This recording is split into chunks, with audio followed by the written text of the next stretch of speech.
lohahevitra antsika amin'ity herinandro ity dia amin'ny fifidianana. Ianao ve efa nifidy impiry? Efa ela no fa nanomboka tamin'ny nanomboka feno taona zany dia nifidy foana hatramin'izay ary tena efa nifidy mihitsy. Za zao mbola tsy mifidy mihitsy aho satria ny antony tsy fidianako zany aloha ny olana amin'le izy tsy hoe le mifidy tsy hoe ratsy le fifidianana zany fa eo amin'le olona fidiana mihitsy zany nohatra misy olana satria rehefa tonga amin'le fitondrana izy tsarakaraka le zavatra prozeny amin'le propagande zany le zavatra tenenin zareo amin'ny maika fotsiny izy zany eo amin'le toerana fa rehefa tonga amin'le toerana zany izy dia lasa ohatrany hoe le etaeta-bahoaka zany tsy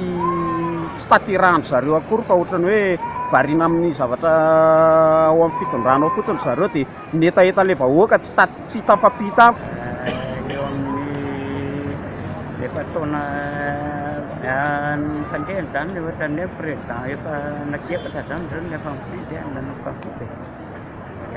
kamiratsiraka ny nakatety Isaky ny misy tezara mafapana zao vao zao vao fidy mety eo amin'ny deo dia farantsay zao iny efa misy eo amin'ny biliona iny efa tsy. Inona avy ny olana hitanao misy amin'ny fifidianana? Ny olana zany ny olana voalohany aloha etsaka ny atoko politika eto amintsika zany maro loatra io aloha ny tokony fiezina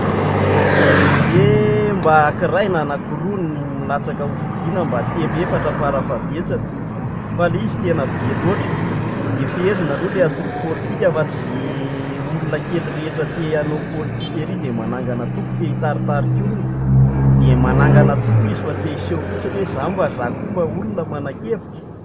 dia ohatrany tsy dia tsara le izy. Eo amin'le fitantanana fifidianana ihany koa tokony tsy hoe zay eo amin'ny fitondrana ihany ny mitantana fifidianana fa iarahan'ny rehetra mitantana dia asa madio sy mangarara dia milamina tsara dia mivany krizy anefa ny fifidianana dia izay ngamba ny hitako hoe tena olana sy vahaolana tena mba azo atao amin'izao. Ny olana eo amin'le fifidianana zany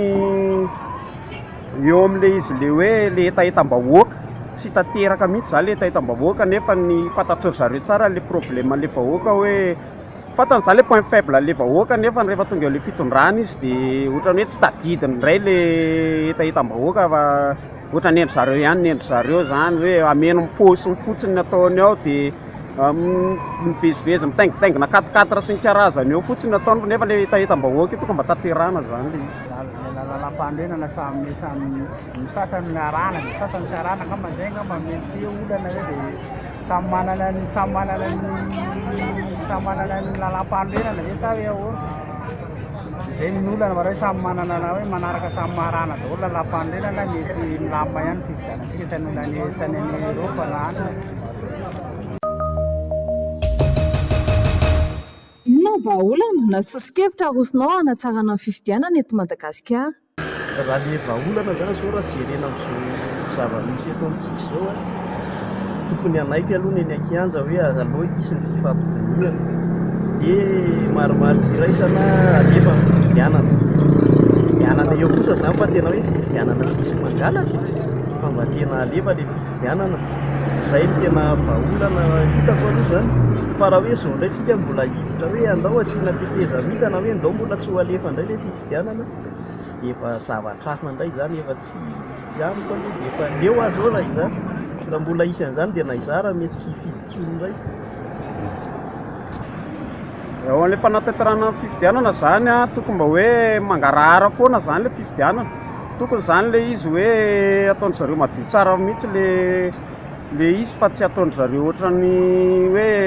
misy ange mangala bato sasany ohatraohatran'izay vahaolana zany tokony zany tanterahana le propagande le dradradradraindry zareo amin'ny vahoaka ireny tanterahany ireny fa tsy atao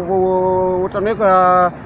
hoe kobakambava fotsiny eo fotsiny le izy fa tsy tanterahany zareo le izy tokony zany le izy tanterahana zay zany hitako hoe vahaolana hitako zany.